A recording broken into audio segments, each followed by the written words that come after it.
And once again, April 10, 2025 edition of this radio show. The usual, of course, I always give today's holidays and observances, famous birthdays, yung mga sikat na nagbe-birthday. Baka gusto nyo malaman kung sino mga ka-birthday nyo. Pero before yan, this segment muna is being brought to you by Royal Duty Free. Check out the Summer Raffle Adventure promo.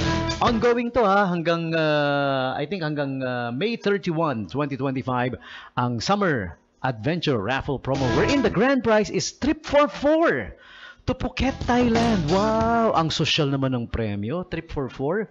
Meaning pa, family ang pupunta, no? Nanay, tatay, ate, kuya. Paano kung may bunso pa, no? Problema na nila. Basta for 4, sagot na. Kung may extra kayo, di bayaran nyo na lang, di ba? Basta for 4 na nga yung sagot, di ba? So yun po yung grand prize. May iba pang prizes like gadgets, cool electronic items, 'di ba? May electric scooter. Ayan, smart watches, dami pa, 'di ba? Aside from the trip for 4 to Phuket, Thailand. Alam niyo ang ganda-ganda diyan sa Phuket. Nakita niyo na ba yung Phuket? Those who are not familiar with Phuket, Thailand, it's a beach area that's like a paradise. Siguro to get you familiar with. If you guys remember the movie The Hangover. Yan. Napanood niyo ba yung The Hangover? Di ba there was a scene na wedding, yung umpisa. Hindi ko lang maalala kung part 2 yun or part 3 eh. Nag-umpisa yung scene in a beach wedding, parang ganon. Doon yung setup. Yung beach na napakaganda sa likod na setting, yun. That's Phuket, Thailand. Yan. Kilala ang Thailand sa sa mga magagandang beaches. Para rin Pilipinas yan di ba? Meron din silang Bali, the islands of Bali in Indonesia, di ba? Di ba? Tapos the capital city is also beautiful, Bangkok. Nakakatuwa sa ang Thailand when it comes to naming names ng mga lugar. Bangkok, Phuket, ganyan, di ba? Meron pa silang, ano pa ba? Sa Pilipinas, meron ding magagandang beach, tapos unique din ang names, di ba? Gaya ng yung Boracay, unique din yung names niyan, di ba? Nakakatuwa din. Pero meron pang isa, maganda ring parang paradise din, mas nakakatuwa pa yung pangalan. Dakak! Diba? Yun yung pangalan ng lugar, di ba? Sikat din yan at napakagandang paradise ang dating na beach area, di ba? Nakapunta na ba kayo sa Boracay tsaka sa Dakak? Ang ganda-ganda doon, di ba? Parang Phuket, Thailand din. Ang ganda rin, di ba? Yes. Tsaka sa Bali, Indonesia. Yan yung mga magandang beach na puntahan before, pwede nyo ilagay sa bucket list ninyo, di ba? Sama nyo na rin yung magagandang beaches dito sa Subic Bay, Freeport, tsaka sa Subic Town, di ba? Sa Olongapo City, sa Barreto, di ba? Yan, hindi tayo nauubusan ng paradise-like beach areas sa Pilipinas dahil napakarami. So yun lang, nabanggit ko lang dahil yun yung grand prize for the Summer Adventure Raffle promo ng Royal Duty Free. Ayan, promo is ongoing. For every 500 peso purchase, punta lang kayo sa customer service counter, i-present nyo yung receipt nyo. Yun, kasali na kayo sa electronic. It's an electronic raffle, okay? So now, April 10, 2025, holidays and observances. Today is International Siblings Day. Okay, sinong may siblings? Sinong may mga kapatid, siblings? Yeah, okay. April 10. All right. April 10 is also what's this one? Day of the Builders. Yan. AKA engineers. Architects, the builders. Construction company, lalo na. Yan. The Day of the Builders. You guys, you celebrate. It's your day. And also, April 10 is Farm Animals Day. This is for the kids, di ba? Yung mga farm animals. Pinag-aaralan nila sa school. What are the farm animals, children? Well, there's the chicken, di ba? The chicken, the hen, the rooster. Tsaka yung kapangalan ng beach na maganda, sabi ko kanina sa Pilipinas, Dakak. Goat, ayan, farm animals yan. Marami pa horse, duck. Yan yung mga farm animals, di ba? Yung mga pinapastol, ika nga. Alright? And also, in addition to that, April 10 is also Yeah, some are not really that ano eh, no? Yung iba parang gumagawa ng sarili nilang holidays and observances sa bawat day na kung ano lang maisip nila. Yan, okay. This one's significant din. This one, Salvation Army Founders Day. Okay. Dito sa Pilipinas, the Salvation Army is not really that big, you know. Ang Salvation Army kasi, it's a non-profit charitable organization wherein mostly ginagawa nila no naglalagap sila or nag-a-ask ng donation like clothing, pagkain, dilata or even money, and then they give it to charity sa mga homeless ganon. Tapos they put up houses, yung mga walang matulugan sa gabi, parang pwede kang mag-check-in sa gabi for the night sa mga houses ng Salvation Army. Those are the things that they do, di ba? And masipag sila eh. Minsan sa mga mall sila doon sa in the US of A, may malaki silang pot. So you can drop in the pot whatever you wanna donate. Tapos may hawak silang bell. Yan, siguro napanood niyo na sa video one time. You can look it up in YouTube.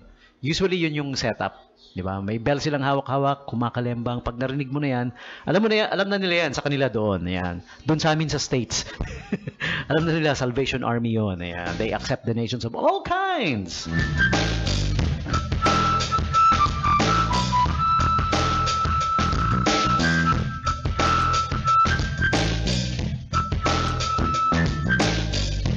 Okay, that's about it. Today's holidays and observances, the things that are going on for today, April 10. And right about now, for those who are celebrating their birthdays today, yung mga nagbe-birthday ng April 10, this one's for you. Find out who you're sharing your birthdays with, celebrities and the likes. April 10 birthday celebrants, this one's for you.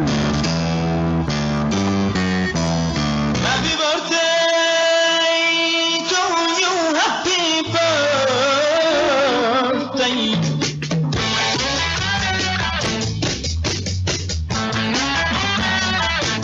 Happy birthday to you, April 10. Birthday celebrants include si Ryan Agoncillo. Okay. Sino nakakilala kay Ryan Agoncillo? Siyempre, kilala nyo yan. He's an artista. He was born April 10, 1979. Okay? And comedian, funny character actress, si Joy Biado. Yeah. Are you guys familiar with Joy Biado? She was born April 10, 1969. So she turned how many today? 1969. I'm not in the mood for math. Kayo na lang magbilang. One of our favorite singers, Mandy Moore. Turns 41 today. Happy birthday, Mandy Moore. Sino nakakilala kay Mandy Moore? Well, actually, what catapulted her to superstardom was the movie A Walk to Remember. You guys remember? A Walk to Remember? O siya na rin yung kumanta ng theme song noon. Diba? Cry. Others, yung mga sumikat pa niyang kanta, I Wanna Be With You. Hey, let's play a Mandy Moore song. Diba? Mamaya, okay.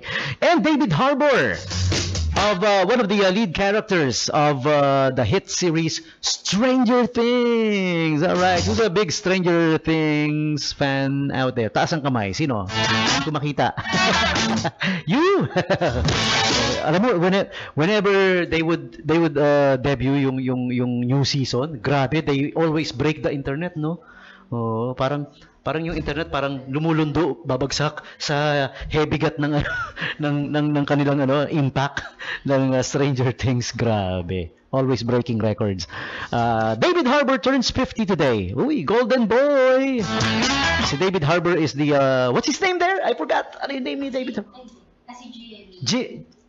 Jimmy. Ayun, there you go. Jimmy.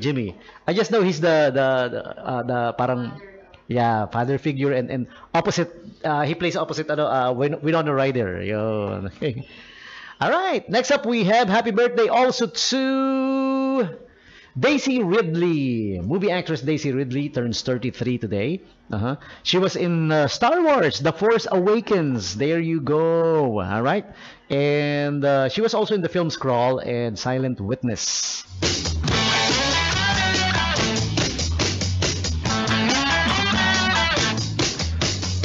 Next up, we're gonna say happy birthday to music producer and recording artist Babyface. turned 66 today. Grabe, 66 na pala si Babyface. Yeah, I've been hearing his name since I was in high school. He has produced a lot of hits, like which includes hit songs from 4 p.m. Also from Michael Jackson. He has written songs for them. Ayan, si Babyface. Okay.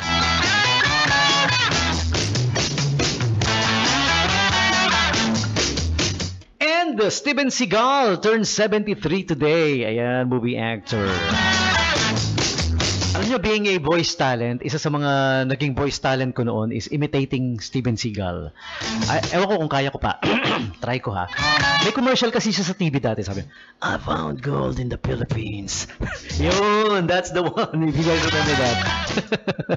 Okay. O yan, yung mga nakikinig. Pag kailangan nyo ng voice talent ha, I do a lot of voices. I do different voices from the presidents. Ayan, presidents of the Philippines, former presidents, like Era, Fidel Ramos. Yan, I could do all those things. Pati na rin si Congressman. Do you guys remember si Congressman? Si Leo, what's his last name? I forgot. Hindi man Leo Velasquez, singer yun eh. Si alay, pagkagaling are. Martinez, there you go. Leo Martinez. 107.1A. So, for those who needs voice talent, I'm here. Mura na, nauutang pa. And next up we have also happy birthday to John Madden. Okay, he's a sportscaster. Magaling na sportscaster to, no? Pag sinabi mo yung pangalan niya, it's synonymous to football. Parang naging mainstay na siya ng football, US American football. Ayan. But he passed away in 2021 already. Okay? John Madden. Also Alex Pettyfer, movie actor, TV actress Jamie Chung. And movie actor Haley Joel Osment turns 37 today. You know, I used to watch him when he was just a kid. Doon sa movie niya with Bruce Willis and may mga iba pa no? He was just a child actor. And now he turns 37, so that means how old am I? Okay, so there you have it, celebrities and the like celebrating their birthdays today. You are sharing your birthdays with them, all of you. April 10, birthday celebrants, happy birthday to you. Happy birthday.